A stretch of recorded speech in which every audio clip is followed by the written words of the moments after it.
Welcome to Gas, the true story of a toxic train derailment. I'm Ron Scholl. Last time on Gas, as Lucinda, Hodges, and others tried to live in a town that made them sick, she reconstituted ACE into ACCEH, the Alberton Community Coalition for Environmental Health, and began a letter-writing campaign to government agencies to seek help. We now continue with Part 3, Chapters 2 and 3. Chapter 2, Sleuths. Hodges and Griffin craved information. As a result of the November conference call, they received the draft EPA Superfund Technical Assessment and Response Team Report, or START, on the Alberton incident. The START report added a new layer of suspicion when the women read that the feds were, quote, denied access to the hot zone until April 14, and that federal assistance was not requested by the state of Montana and MRL in the hot zone. The women were stunned. Who denied the feds? They immediately assumed MRL had been hiding something. And then we got the idea that we had to start looking at the documents and the files, Hodges recalled. Through 1996, very little was available in the public record at the Missoula County Courthouse. More and more trickled in that winter. Once we started looking at the documents, we became obsessed, Hodges said. As horrible as our lives were, if we hadn't have done that, I don't think we would have survived. We needed more than each other. We needed answers. And once we started getting into the documents, we were insatiable because we were starting to get answers. And that just lit a fire under us. Most every Friday from January into March, they visited the Mineral and Missoula County courthouses to scour the incident files and make copies. Hodges had a small-town adventure when she tried to review EPA documents she requested from Chris Weiss. He sent them to the public file at the town hall across from her house. The Alberton city clerk locked herself in the office when Hodges first asked, then demanded, to see the files. She felt she was protecting the town of Alberton by not letting me see the files, she said. The clerk feared the information would be used in some lawsuit. They had been friends, another relationship dissolved by bad chemistry. Documents kept arriving at the courthouse as bureaucracy caught up to the event. By their count, the women gathered some 6,500 pages altogether. The Missoula Courthouse called their file the box, courtesy of Incident Command. Thousands of pages without an index, nothing bound or organized, no file dividers. The public was left to make sense of the mess. Does this really satisfy the point of EPCRA and RTK, Hodges wondered, referring to the Emergency Planning and Community Right to Know Act. They worked out a system where after their excursions, Griffin, who now suffered insomnia, would stay up all night reading, highlighting, and organizing files into binders. We didn't have jobs, Hodges said. This is what we did with our time between raising kids and our own illness. Painstakingly, Hodges pieced together information about the quantities of chemical compounds found by the testing of the potassium cresslate. It isn't like there was a file marked potassium cresslate car testing up at the courthouse, she said. It was really hard to find this. Among the compounds in tank sample SOL66 were 9 that Garrett Smith had found, consisting of phenol, methylphenols, and chlorinated phenols. But the numbers startled Hodges. 4 types of phenols ranged in concentrations from 8,150 parts per million to 23,600 parts per million, and 5 chlorinated phenols ranged in concentrations from 35 parts per million to 183 parts per million, the largest being 2,4,6-trichlorophenol. An EPA sludge sample from the ditch revealed similarly high levels. These 2 samples showed that the cresslate and cresslate-drenched soil had been rich in phenols and chlorinated phenols, chemicals that smelled like pesticides. Hodges said, the stuff in the potassium cresslate, the phenols, that just blew us away to see the levels that we were talking about in those records. Only small levels of chemicals from soil samples had been previously publicized. Hodges put the files on SOL66 in a purple folder, her hot file of what she felt to be evidence that she was exposed to more than chlorine. ACCEH also finally obtained a copy of the Olympus 2-volume report, released the last day of 1996. Olympus documented that high concentrations of phenols and chlorinated phenols had been found in stained soil in the ditch. It was the tank car testing and then seeing this soil testing. That's when we were like, God damn it, they have lied to us big time, Hodges said. I think I had a right to know these figures before I went home. The EPA had known that cresslate and stained soil were extremely toxic. They just weren't concerned because they determined nothing had traveled beyond the immediate site. Hodges and Griffin didn't believe that because of what they continued to smell and some of their symptoms. Regardless, information was withheld from the public for no apparent reason. Residents and media hadn't even been told how much cresslate had spilled. These documents only generated more suspicion over who had known what and when, and why it wasn't revealed. ACCEH also scanned the files for evidence of air monitoring for SVOCs, semi-volatile organic compounds, like phenols and the chlorinated phenols that smelled of pesticides. The START report said nothing, and Olympus's scant summary only noted that field screening for organic vapors detected nothing. And despite letters to the EPA beginning in 1996, by early 2000, Hodges was still trying to get a copy of Marine Environmental's air monitoring report. ACCEH wrote, when Marine Environmental was contacted by phone, they said their final report had been turned in to MRL in June of 1996. When plaintiffs in litigation asked for documents related to contracted air monitoring, MRL objected, saying they were protected from discovery by attorney work product privilege, as they did with the bronzed vegetation map. And yet, this information might have been crucial to the immediate health concerns of the victims and important to understanding their later chronic problems. MRL had generated the public threat and then controlled information about it. Information that the EPA and health officials should have controlled. What was MRL hiding, Hodges wondered. From Hodges and Griffin's point of view, residents endured a 17-day evacuation during which they witnessed obvious attempts by officials to limit open discussion at public meetings, and had been told little about any chemicals other than chlorine until residents reported a pesticide-like smell, which triggered an investigation, and witnessed a white powder which no official seemed capable of finding. After re-entry, they were told all was safe, but they continued to smell odors that triggered often debilitating symptoms upon visiting or attempting to reoccupy Alberton. And they were told any remaining symptoms should soon fade, yet they lingered or got worse. Now their discovery of unpublicized information almost a year after the spill, including the initial denial of the EPA to visit the site and the concentrations of chemicals in the samples, inflamed their suspicion of a cover-up. They were convinced they had been lied to, even if they didn't understand why. It took us a year to gather most of the material and make sense of it, Hodges said, of the burgeoning files. She and Griffin wondered if there could be more state files. Time for a road trip. In early March of 1997, Hodges drove Griffin in her broken-down tracer to Helena, braving the black ice of Rogers Pass.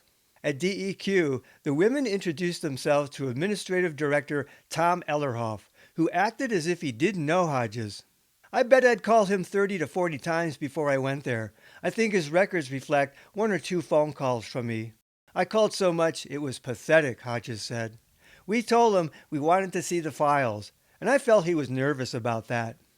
The women worked through a thick stack of papers, DEQ's Alberton spill file, finding much information that DEQ had not given the courthouses, especially logs on phone calls and correspondence, which reflected citizen complaints.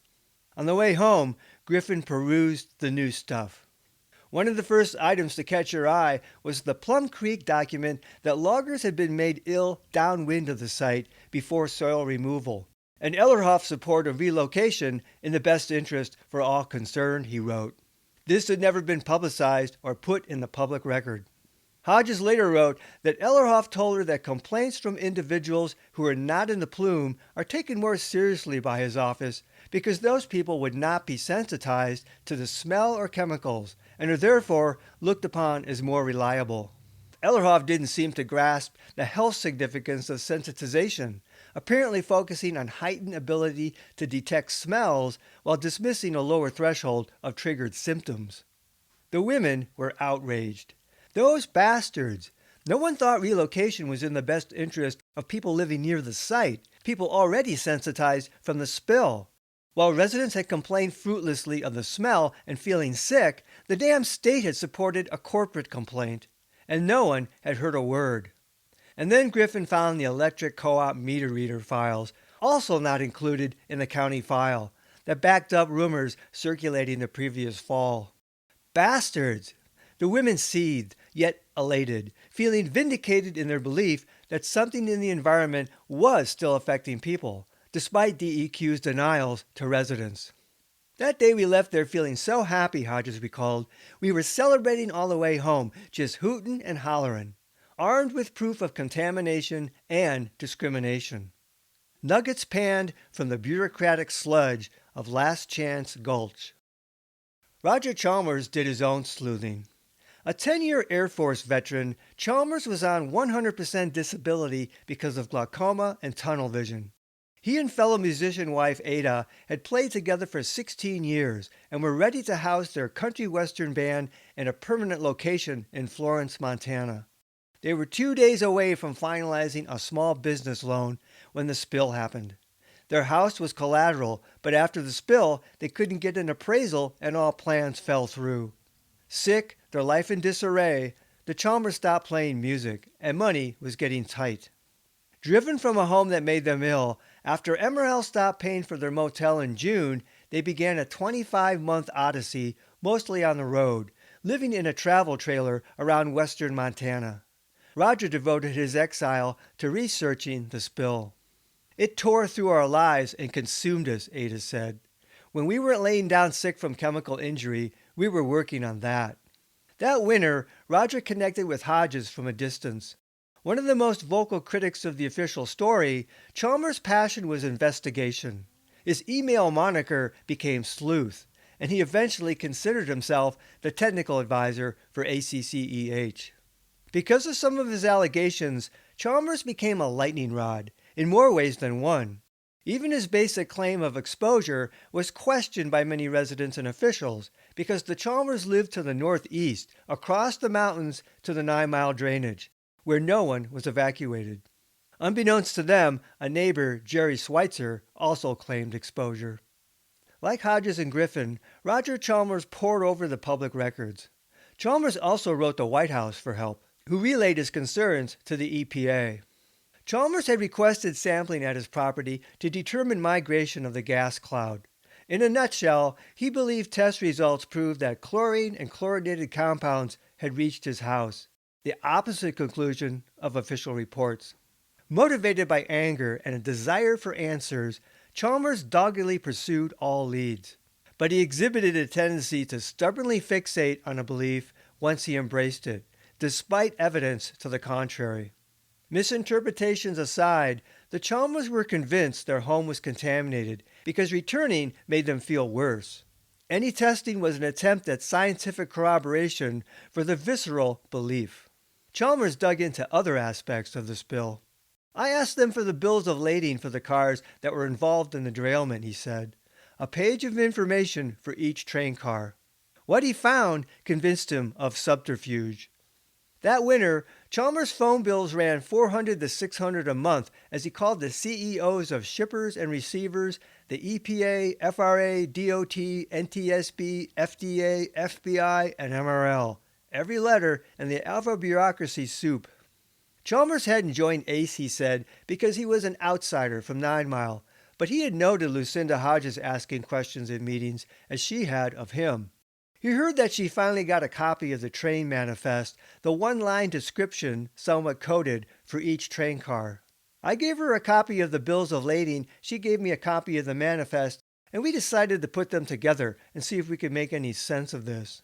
Chalmers spent countless hours with these documents, the Federal Code of Regulations, and his phone, trying to make sense of what was on the train, where it was going, which loads were compromised, and their ultimate fate. The 17th car behind Power was BN 561897, a car that Chalmers would fixate on and call the mystery car, a long, skinny, black gondola boxcar.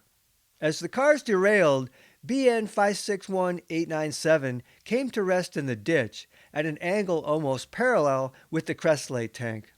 The manifest and waybill for BN 561897 listed no product information except a E for empty and a weight of 33 tons, matching an empty car. MRL told the Chalmers and the EPA that the car was empty. Chalmers believed MRL tried to cover up information about BN 561897 because it was missing in the bills of lading, a mystery car. The railroad maintained that empty cars required no bill of lading, which Chalmers denied. According to Kenneth Holgard of the FRA, the only cars not requiring a bill of lading would be empty, non-hazardous. Car BN 561897, listed as a boxcar, was apparently the car that John Elmer Smith Jr. and Lucky rode in.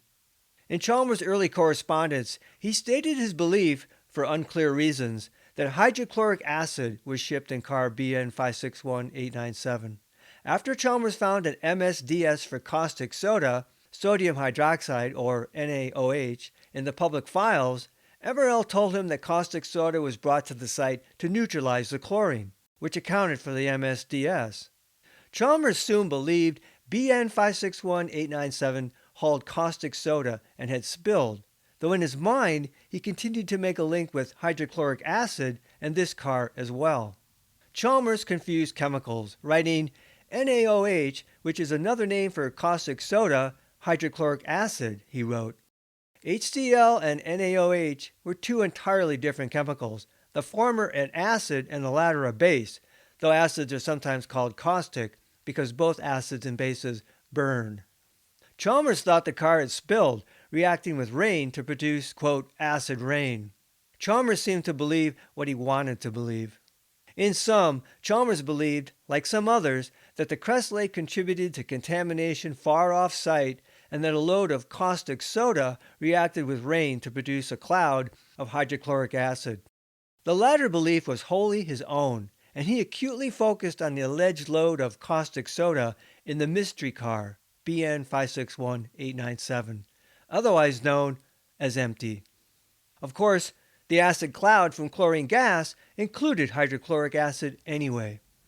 Meanwhile, Chalmers continued to look at the whole train, coming to believe that some cars that didn't derail nevertheless had hazardous releases, specifically the tank of butane and the tank of hydrochloric acid in solution, also called muriatic acid. There was no evidence that these cars released their contents. Questionable conclusions aside, Roger Chalmers was earnest in his investigations. Truth and integrity mattered greatly to him, though his self-importance seemed inflated. He had wondered, what if he hadn't been in the path of the cloud that night? He decided it was meant to be. He was serving a purpose. Ceaseless in his pursuit of finding out why he and others were sick, Chalmers left no rock unturned.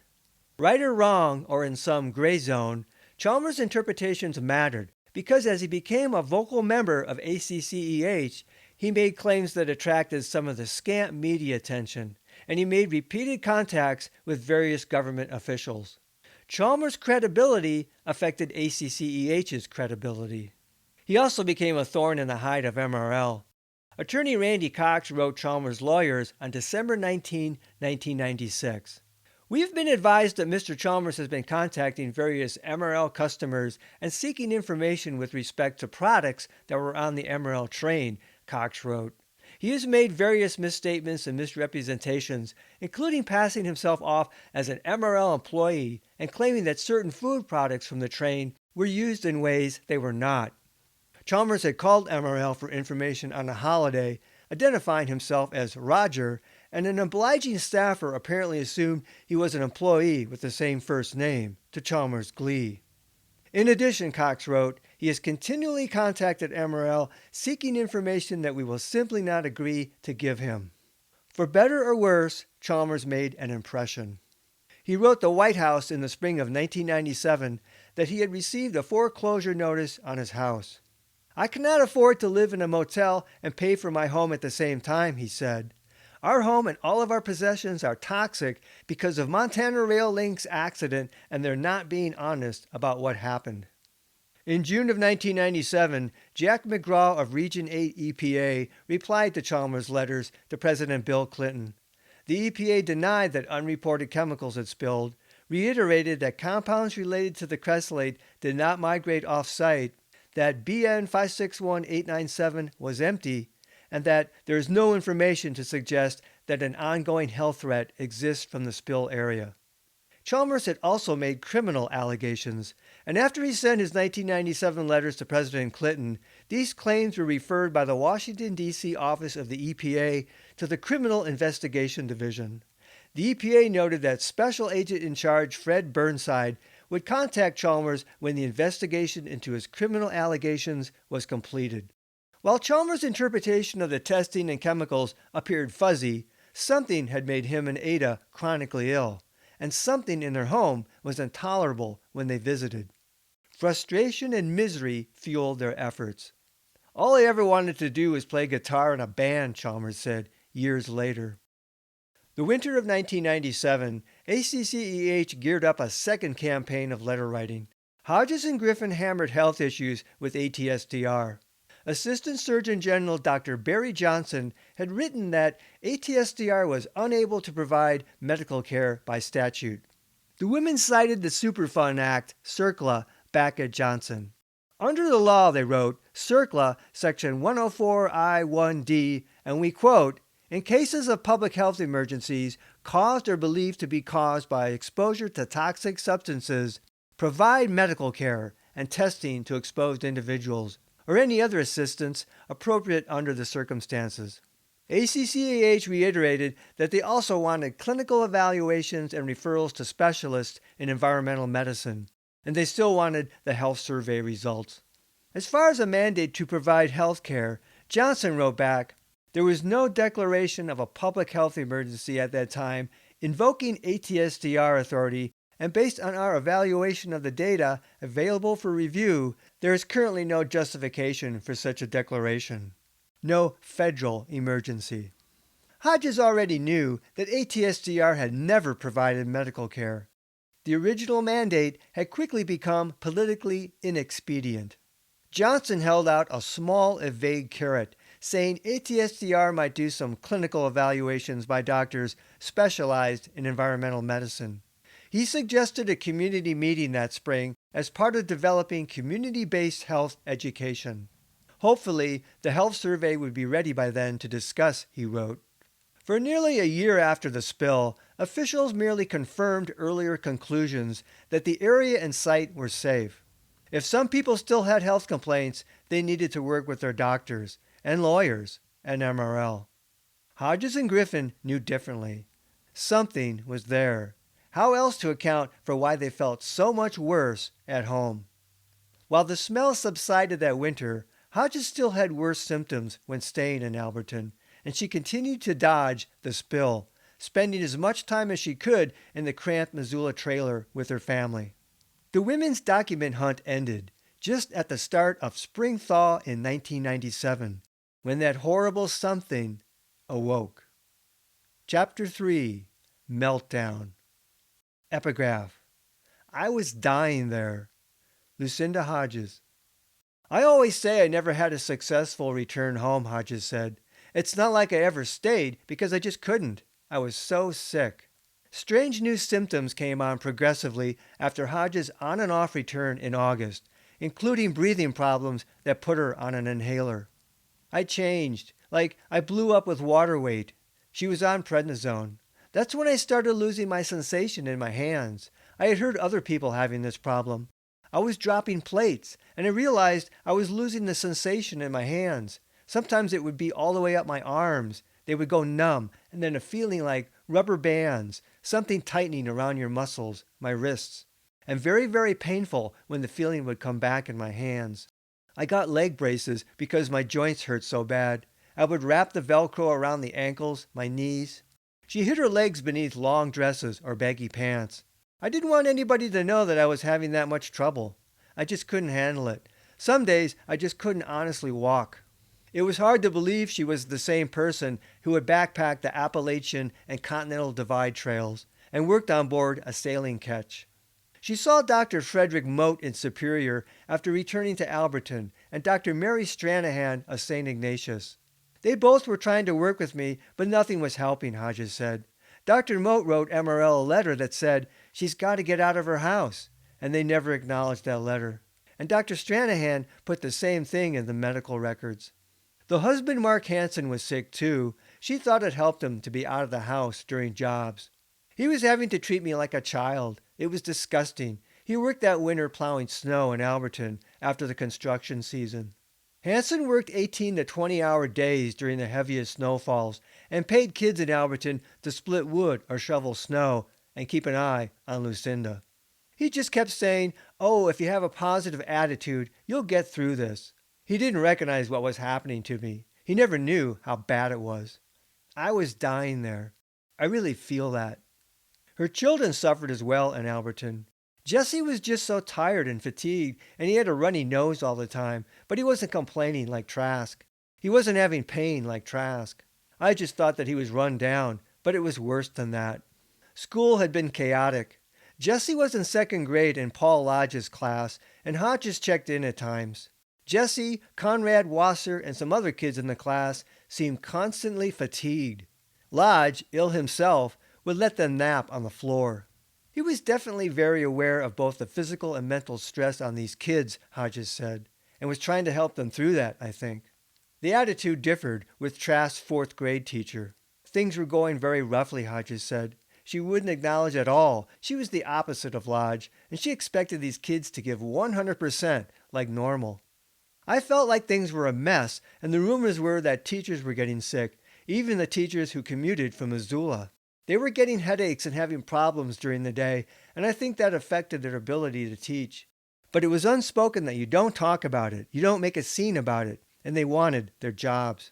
Some teachers treated Lodge poorly, Hodges said.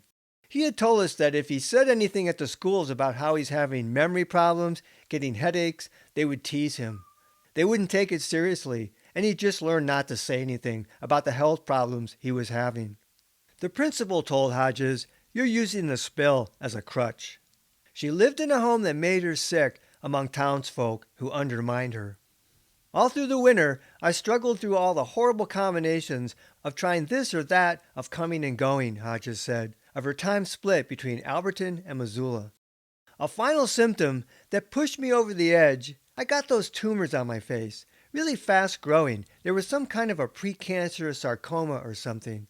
They were right around my eyebrows. I was just falling to pieces. I had them taken off. I thought, I'm getting facial tumors. I can't walk. I just gave it up.